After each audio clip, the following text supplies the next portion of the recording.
आखिरकार तमाम तर वार्निंग के बावजूद अमेरिका का त्यारा ताइवान में लैंड कर गया है। चाइना ने अमेरिका से बदला लेने का ऐलान कर दिया है। पूरे खित्ते में अफवाज को हाई अलर्ट किया जा रहा है। चाइना ने long range intercontinental missile नस्ब करना शुरू कर दिए हैं, जिसका रुख अमेरिका की जानिब कर दिया गया है। अमेरिकी बहरी बेड़े को उड़ाने के लिए चाइना ने फौजी तैयारियां मुकम्मल कर ली हैं। चीन ने ताइवान के खिलाफ ज्वाइंट मिलिट्री ऑपरेशन का भी ऐलान कर दिया है। ताइवान की चारों तरफ से नाकाबंदी भी की जा रही है। अमेरिका के बहरी जहाज ताइवान के करीब पहुंच चुके हैं और साथ ही अमेरिका के F-18 त्यारे भी उड़ान भर रहे हैं। किसी भी वक्त चीनी सदर शी जिनपिंग अपनी अफवाज को चढ़ाई करने का हुक्म दे सकते हैं। वाज़ेह है कि चाइना ने पहले ही वार्निंग दे रखी है कि कोई भी अमेरिकी जहाज ताइवान के करीब आया तो चाइना जवाब में फौजी कार्रवाई करेगा। चुनाचा जैसे ही हाउस स्पीकर नैन्सी पेलोसी का त्यारा ताइवान में दाखिल हुआ, साथ ही चाइना के Su-35 त्यारे भी ताइवान की हुदूद में दाखिल हो गए थे। ताइवान और अमेरिका के आसाब पर चाइना इतना सवार था कि एयरपोर्ट और इसके आसपास के इलाकों की बत्तियां गुल कर दी गई थीं। तमाम लाइटें बंद करके इस बात को यकीनी बनाया गया कि अमेरिकी त्यारे को अंधेरे में ही लैंड करवाया जाए। यहाँ तक कि लैंड करने के बाद भी लाइटें ऑन नहीं की गईं। ताइवान में मौजूद अमेरिकी डेलीगेशन का चेहरा बता रहा था कि कुछ न कुछ अब बड़ा होने वाला है। चाइना अब खामोशी से नहीं बैठेगा। चीन ने पहले ही ऐलान कर दिया था कि ताइवान इसका सूबा है।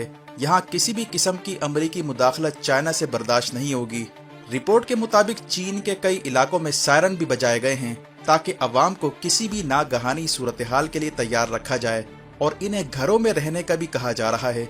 चीनी सदर शी जिनपिंग के करीबी जराये के हवाले से कहा जा रहा है कि वो खित्ते में अमेरिकी अहदाफ को निशाना बनाने के लिए बड़ा फौजी एक्शन करवा सकते हैं या फिर नैन्सी पेलोसी की वापसी के बाद ताइवान के खिलाफ बड़ी फौजी कार्रवाई का ऐलान कर सकते हैं।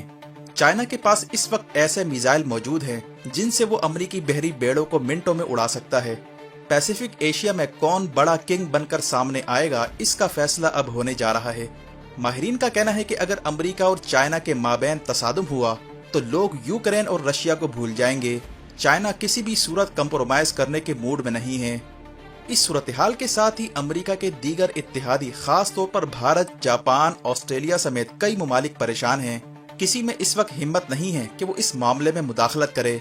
ऑस्ट्रेलिया जो चाइना के खिलाफ इस लड़ाई में कूदने की तैयारियां कर रहा था, उसे भी चाइना ने लगाम डाल दी है। चाइना ने अब ऑस्ट्रेलिया के बिल्कुल करीब सोलोमन नामी जजीरे पर पड़ाव डाल दिया है, जहां से वो ऑस्ट्रेलिया पर नजर रख रहा है।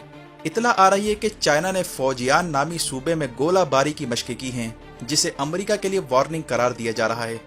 चाइना की जानिब से जो मिसाइल नस्ब किए जा रहे हैं, इनमें DF-16, DF-21 और DF-5B शामिल हैं, जिनकी रेंज 12 से 15,000 किलोमीटर बताई जा रही है।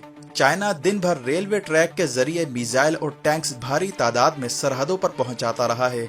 ताइवानी मीडिया के मुताबिक मिसाइलों से लैस चीन का बहरी जहाज ताइवान के करीब मौजूद है।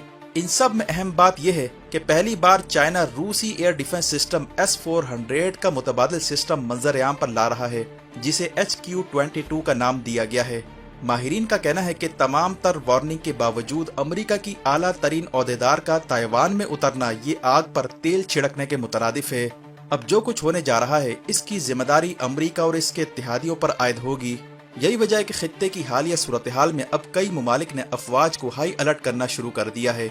इस सूरत हाल में अमेरिका ने बयान दिया है कि हाउस स्पीकर नैन्सी पेलोसी के दौरे को व्हाइट हाउस की आशीर्वाद हासिल नहीं है और न ही इसमें अमेरिकी सदर की रजामंदी शामिल है और ये दौरा निजी तौर पर किया गया है और इस मामले को बिला जरूरत कशीदगी में ना बदला जाए। यानी चाइना के तेवर देखते हुए अमेरिका ने भी अब बयान बदलने शुरू कर दिए हैं।